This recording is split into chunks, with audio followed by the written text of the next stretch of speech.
Hello जय Hind student. पिछले class में हम लोग वर्ग 16 के तत्वों के भौतिक गुण, ऑक्सीकरण, संख्या वगैरह पढ़े थे। आपको इससे संबंधित दो होमवर्क था। एक जो सामान्य गुण था उसको लिखना था, और फिर इसके बाद वर्ग 16 में ऑक्सीजन शेष तत्वों से असमान व्यवहार प्रदर्शित करता है। ये प्रश्न था कि असमान व्यवहार प्रदर्शित करता है क्यों। हम समझाया था आपको, को लिखना था, 2-3 कारण लेकर के। इसके बाद आपको रासायनिक गुण पढ़ना था। हेडिंग दिए थे आप, वर्ग 16 के तत्वों के रासायनिक गुण। पहला था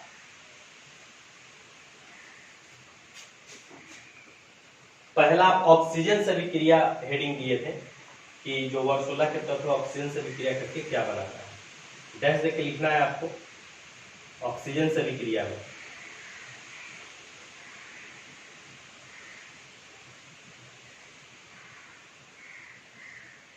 वर्ग 16 के सभी तत्व ऑक्सीजन से अभिक्रिया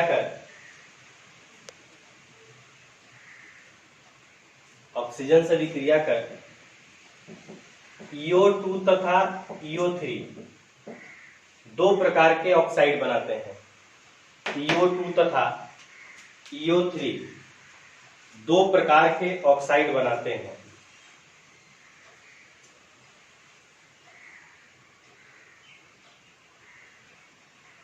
डाइऑक्साइडों का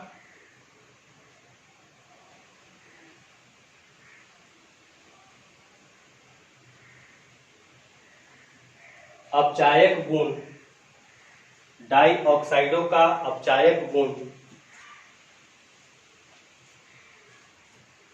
ट्राइऑक्साइड के तुलना में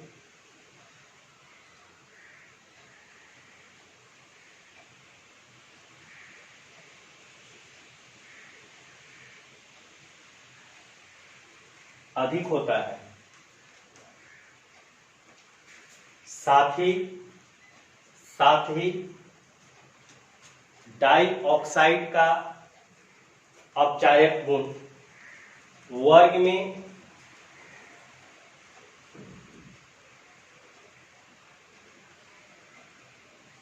में टेलुरियम तक घटता है।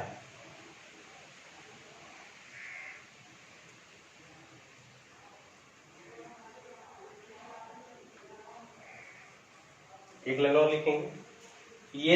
ये दोनों प्रकार के ऑक्साइड अम्लीय प्रकृति के होते हैं। ये दोनों प्रकार के ऑक्साइड अम्लीय प्रकृति के होते हैं।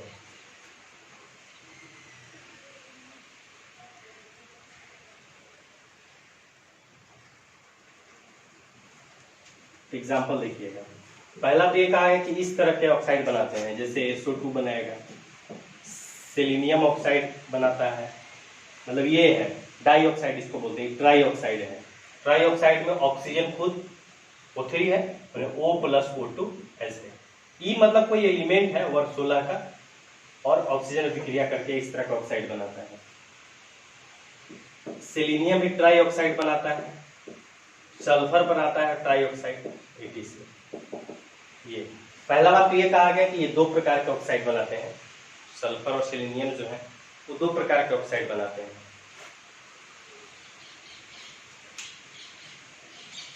फिर ये कहा गया कि जो अपचायक गुण है वो जो डाइऑक्साइड है SO2, इसके तुलना में ये अधिक अपचायक गुण रखता है। मतलब SO2 से अधिक अपचायक SO3 होता है, ये कहा गया। और इसके बाद कहा गया कि यदि खुद डाइऑक्साइड का बात करेंगे, खुद डाइऑक्साइड, जैसे ये दोनों डाइऑक्साइड है, तो इसमें कौन ज्यादा अपचायक है, तो कहा गया कि वर्ग में नीचे जाने पर अपचायक गुण घटता है। मतलब ये ज्यादा अपचायक होगा इससे। क्यों? क्योंकि सल्फर सेलेनियम से ऊपर है, और जैसे जैसे नीचे जाते हैं अपचायक गुण घटता है। मतलब इसका ऑक्साइड सबसे ज्यादा अपचायक होगा, इससे कम इसका, इससे भी कम इसका, ये कहा गया। और लास्ट में एक पॉइंट कहा गया कि ये सभी ऑक्साइड, डाई ऑक्साइड हो या ट्राई ऑक्साइड हो, दोनों जो है वो अम्लीय प्रकृति के होते हैं, अम्लीय गुण प्रदर्शित करते हैं। आप ये थोड़ा बहुत आप समझ के आपको रखना होगा कि जैसे ये दो अधातु है, फिर उप धातु है, धातु का ऑक्साइड होगा तो क्षारीय हो जाएगा, मतलब अम्लीय गुण प्रदर्शित करता है, लेकिन नीचे जाने पर ये गुण घटेगा। ये अपने से आपको समझ करके रखना होगा। परिवर्तन समझ में आना चाहिए। जैसे सिंपल सी बात है, कहा गया कि ये जो है अम्लीय गुण प्रदर्शित करते हैं, तो अकेला एक ही ना सबसे नीचे वाला पोलोनियम धातु है, तो वो क्षारीय होगा, वो खुद से समझना होगा आपको। वर्ग के अनुदिश आपको अच्छे तरीके से हर एक गुण समझ में आना चाहिए।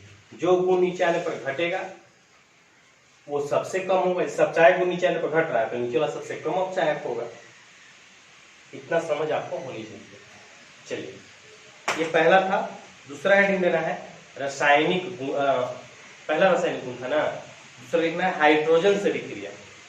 दूसरा लिखेंगे हाइड्रोजन से विक्रिया।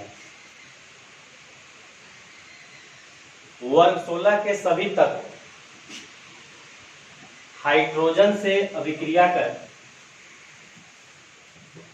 वर्ग 16 के सभी तत्व हाइड्रोजन से अभिक्रिया कर, बोर्ड पर देखिएगा H2E, ऐसे H2E मतलब H2 रहेगा, कोई एलिमेंट रहेगा वर्ग 16 का, प्रकार के यौगिक का निर्माण करते हैं, प्रकार के यौगिक का निर्माण करते हैं।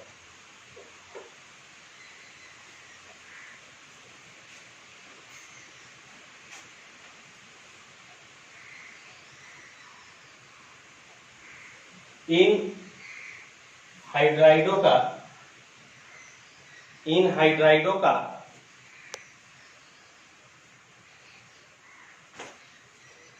अम्लीय गुण, इन हाइड्राइडों का अम्लीय गुण टेल्यूरियम तक बढ़ता है, क्योंकि वर्ग में नीचे जाने पर बंधन वियोजन ऊर्जा का मान घटता है।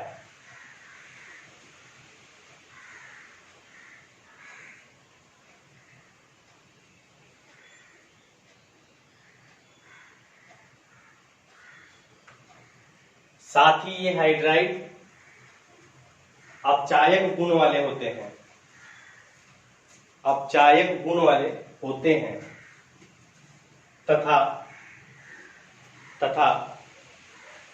ऑक्सीजन से टेल्यूरियम तक अपचायक गुण बढ़ता है।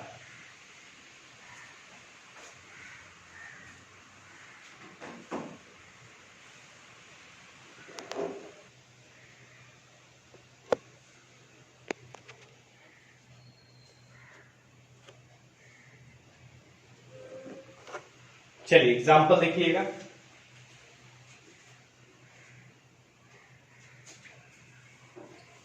देखिए एग्जाम्पल समझिए पहले क्या क्या बनाता है। H2E बने H2O बनाएगा, H2S बनाएगा, ये हाइड्रोजन सल्फाइड सभी बनाता है, टेल्यूरियम और पोलेनियम भी बनाता है, H2PO। समझता तो है तो सब H2S2 करके बनाएगा। दो गुण के बारे में कहा गया। अम्लीय गुण क्या कहा गया? अम्लीय गुण के बारे में कहा गया कि वर्ग में नीचे जाने पर टेल्यूरियम तक बढ़ता है। पोलोनियम धातु है इसीलिए वो अम्लीय गुण प्रदर्शित नहीं करेगा, तो टेल्यूरियम तक बढ़ता है। अम्लीय गुण किसका अधिक होगा? H2O से ज्यादा अम्लीय होगा H2S, इससे ज्यादा होगा H2C और इससे ज्यादा H2T। ये क्रम हो गया आपका अम्लीय क्रम। क्यों ज्यादा अम्लीय है H2T? इसके पीछे कारण बताया गया कि बंधन वियोजन ऊर्जा का मान कम होता है। बंधन वियोजन ऊर्जा का जो मान है वो डिपेंड करता है किस पे? बंधन वियोजन ऊर्जा का मान डिपेंड करता है ये दूरी पर। नाभिकीय दूरी पर, मतलब बंधन की लंबाई पर, जितना बड़ा बंधन होगा, लंबाई अधिक होगा बंधन का, तो कम ऊर्जा में ही टूट जाएगा। नहीं, रस्सी जितना बड़ा होगा उतना आसानी से टूटेगा, छोटा होगा टूटने में दिक्कत होगा। तो ये बंधन की जो ऊर्जा का मान कम इसलिए होता है कि नीचे जाने पर आकार बढ़ता है। ऑक्सीजन है, दो ही यहीं तक है कि जैसे जैसे आकार बढ़ता है ये दूरी बढ़ता है, बंधन का भी दूरी बढ़ेगा। मतलब ये कि वर्ग में नीचे जाने पर परमाणु त्रिज्या बढ़ती है, फलस्वरूप बंधन भी बढ़ जाता है। अब बंधन बढ़ेगा तो उसको तोड़ने के लिए कम ऊर्जा लगेगा, मतलब बंधन वियोजन ऊर्जा का मान वर्ग में नीचे जाने पर घटता है, इसीलिए आसानी से बंधन टूटेगा। और जितना आसानी से बंधन टूटेगा, मतलब मान लीजिए कि सल्फर है तो अच्छा अम्ल का मतलब क्या है कि ये बंधन जल्दी टूट जाएगा, जितना आसानी से H+ देगा तो बंधन टूटेगा तभी ना H+ देगा। तो जिसके लिए बंधन वियोजन ऊर्जा का मान कम होगा, अर्थात आसानी से बंधन टूटेगा, अर्थात आसानी से H+ निकलेगा, तो अच्छा अम्ल कहलाएगा, प्रबल अम्ल कहलाएगा। तो नीचे जाने पर अम्लीय शक्ति बढ़ता है। और एक और गुण के बारे में चर्चा किया गया, क्या? अकारक गुण। क्या कहा गया? अकारक गुण। तो अकारक गुण भी इसी तरह से कहा गया कि ऑक्सीजन से लेकर के और टेलुरियम तक अकारक गुण बढ़ता है, अकारक गुण बढ़ता है। अकारक गुण इसी क्रम को बस लिख लेना है। टेलुरियम तक क्या होता है? बढ़ता है, इसी उतार लेना इसको। चलिए अगला लिखना है आपको, ये दो हुआ, पहला था ऑक्सीजन से विक्रिया और दूसरा हाइड्रोजन से विक्रिया। तीसरा लिखना है हाइड्रोजन से विक्रिया।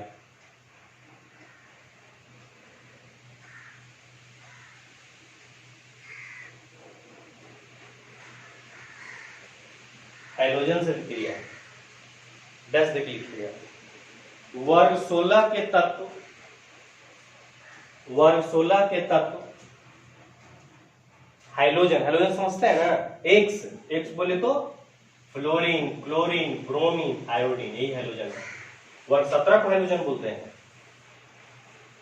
क्या लिखे? वर्ग 16 के तत्व हाइड्रोजन से विक्रिया कर, बोर्ड पर देखिएगा, EX2 मतलब तत्व और कोई हाइड्रोजन का 2 वाला कोफिशिएंट, EX4 तथा EX6 प्रकार के हाइड्राइड नहीं हाइलाइड बनाते हैं, प्रकार के हाइलाइड बनाते हैं। इन हाइलाइडों के स्थायित्व का क्रम, स्थायित्व का क्रम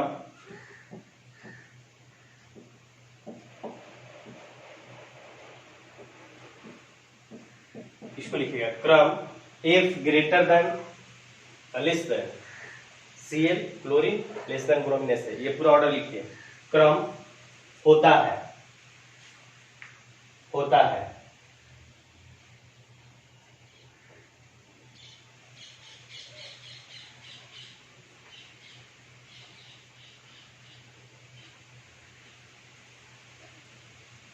इसके बाद पैरा चेंज करके लिखना है, हेक्सा हाइलाइडों में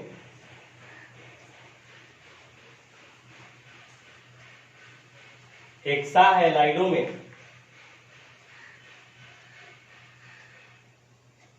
केवल फ्लोराइड ही अस्थाई होता है, मतलब फ्लोरीन वाला केवल फ्लोराइड ही अस्थाई होता है, जो गैसीय प्रकृति तथा अष्टफलकीय संरचना वाली होती है।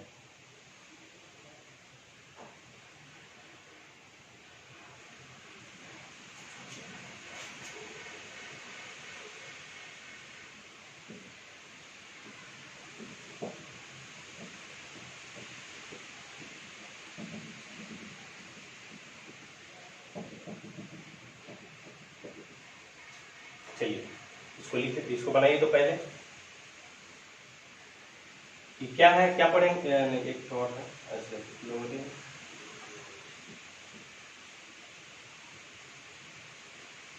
फ्लोरो हेक्सा नहीं, इसका नाम बोलेंगे sulphur hexa fluoride, sulphur hexa fluoride. देखिए क्या क्या क्या है समझिएगा। जैसे एग्जाम्पल आपको नहीं दिए हैं, पहले ही शुरू कर दिए हैं। देखिए इतने प्रकार के ये बनेंगे। जैसे कोई आप विचार कीजिए, जैसे ऑक्सीजन है वो 16 का तत्व, तो कोई हाइड्रोजन फ्लोरीन रहेगा, इस तरह का बनाएगा। सल्फर है, सभी बनाएंगे, सभी मतलब ये सभी। और कितने प्रकार के, 2 संयोजकता वाला, 4 वाला, 6 वाला। सल्फर है तो ये ऐसा भी बनाएगा। सेलेनियम है तो ब्रोमीन के साथ और बनाएगा। टेल्यूरियम आयोडीन के साथ डाई बनाएगा, डाई हैलाइड। इस तरह के ढेर सारे बनेंगे। एग्जाम्पल आप बगल में लिख लीजिएगा जगह तो ठीक है, समझिएगा। और तो एग्जाम्पल पहले दिए ही ऐसा। लेकिन इसमें अब एक एक करके हम लोग पढ़ रहे हैं कि इसका प्रकृति क्या है, इसका क्या है, इसका क्या है, तीनों का अलग अलग। हम हेक्सा फ्लोराइड से शुरू किए हैं आपको। हेक्सा हैलाइड का मतलब ये कि वैसे यौगिक जिसमें 6 हाइड्रोजन आता है उसको हेक्सा हैलाइड बोलते हैं। तो कहा गया कि हेक्सा, पहले तो उससे पहले ये कहा गया एक चीज कि जो हैलाइडों का क्रम होगा एक ही प्रकार के हैलाइड में, इस प्रकार में, इस प्रकार में, इस प्रकार में। जैसे मान लीजिए कि आपको OF2 रहेगा,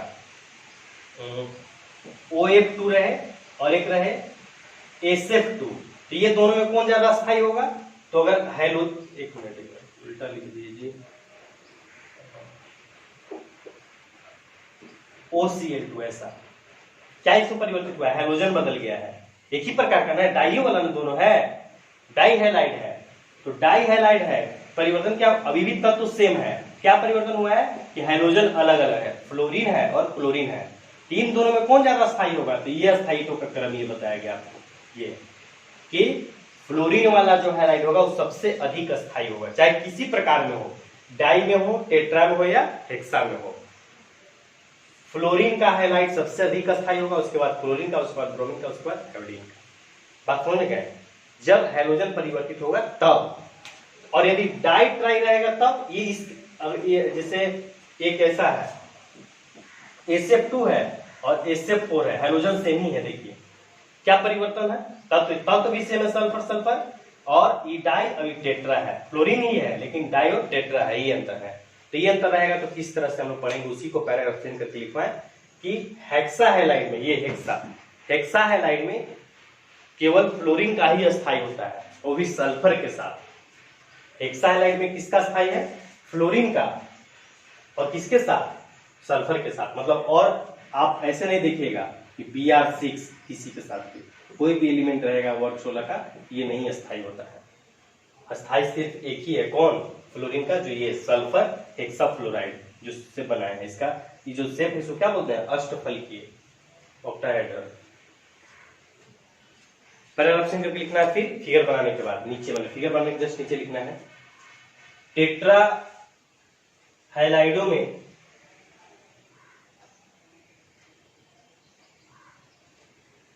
केंद्रीय परमाणु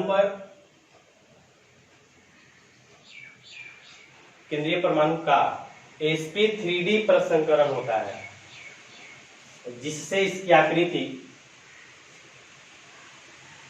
त्रिकोणीय द्विपिरामिड होती है। त्रिकोणीय द्विपिरामिड होती है। त्रिकोणीय द्विपिरामिड होती है।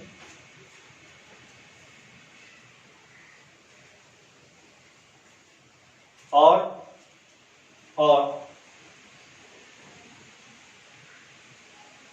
इस आकृति को C7 से भी कहते हैं। C7 ये समझते हैं आपसे?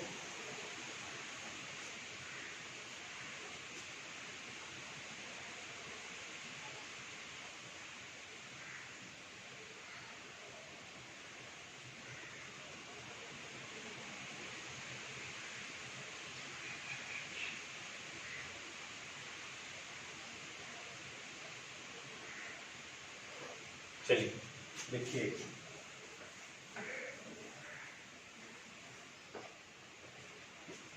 प्रसंकरण लिखो तो लिखवा दिए। sp3d कब होता है? sp3d एक लोन पेयर के साथ होगा। इसमें नहीं है, सभी टेट्रा बनाता है। टेट्रा जो है वो लगभग सभी हैलाइड सभी तत्वों के साथ बनाता है।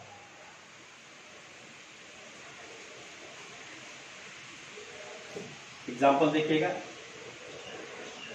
SF4 CaCl4। एक चीज आपको जो समझना था, SF4 है, प्रसंकरण ज्ञात करेंगे कैसे, याद है आपको? वैलेंस इलेक्ट्रॉन सबका जोड़ते हैं, टोटल वैलेंस इलेक्ट्रॉन निकालते हैं, लोन पेयर बॉन्ड पेयर करके, जैसे भी हो आप इसका जब प्रसंकरण निकालेंगे केंद्रीय परमाणु का, तो कहा है कि sp3d होता है, इसीलिए इसका शेप द्वीप पिरामिड होता है, और उस शेप को हम लोग आकृति को C7 शेप भी कहते हैं, ऐसा दिखता है।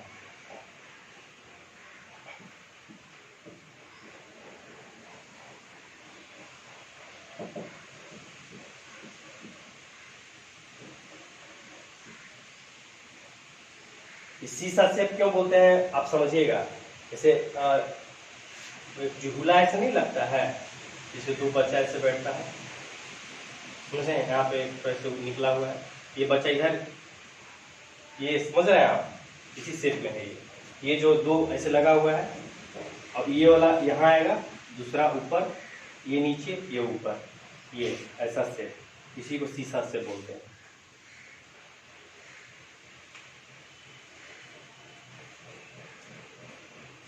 फिर फिगर के नीचे लिखना है, जस्ट नीचे,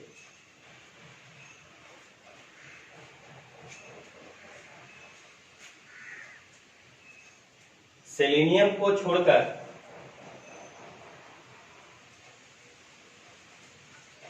शेष सभी तत्व डाई हैलाइड का निर्माण करते हैं, डाई हैलाइड का निर्माण करते हैं। वही ऑफिस में, जिसमें केंद्रीय परमाणु का प्रसंकरण sp3 होता है। चलिए, sp3 है, लोन पेयर के साथ रहेगा, आकृति आप लिखिएगा, एग्जाम्पल लिख लेना है, SF2 CCl2, इससे डाई हैलाइड का एग्जाम्पल।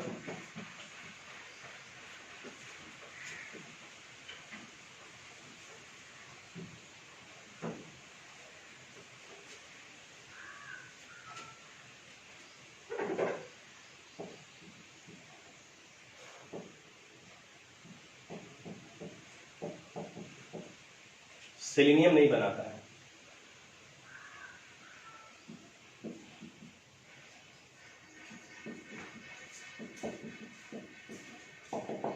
चलिए,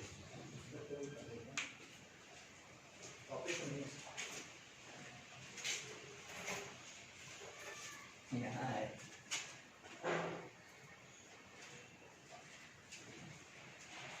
ये 16 के तत्वों के रासायनिक गुण थे। अब हम लोग प्रमुख यौगिकों के बारे में पढ़ेंगे। हेडिंग देना है, वर्ग 16 के तत्वों के कुछ प्रमुख यौगिक,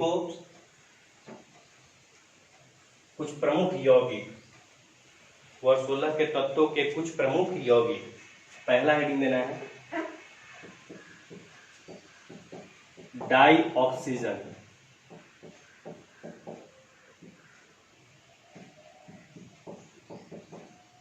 पहला डाई ऑक्सीजन O2 बनाने की विधि।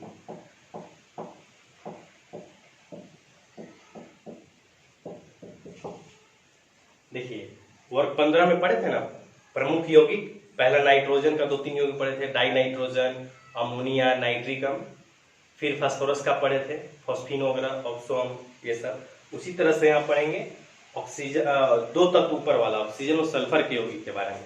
ऑक्सीजन का यौगिक पहला है डाई ऑक्सीजन, फिर ओजोन आएगा, और इसी तरह से जब सल्फर का यौगिक आएगा डाई सल्फर डाइऑक्साइड आएगा, सल्फ्यूरिक अम्ल आएगा, ऐसे करके। यहाँ से हम लोग आगे अगले लेक्चर में पढ़ते हैं। आज इतना ही, धन्यवाद।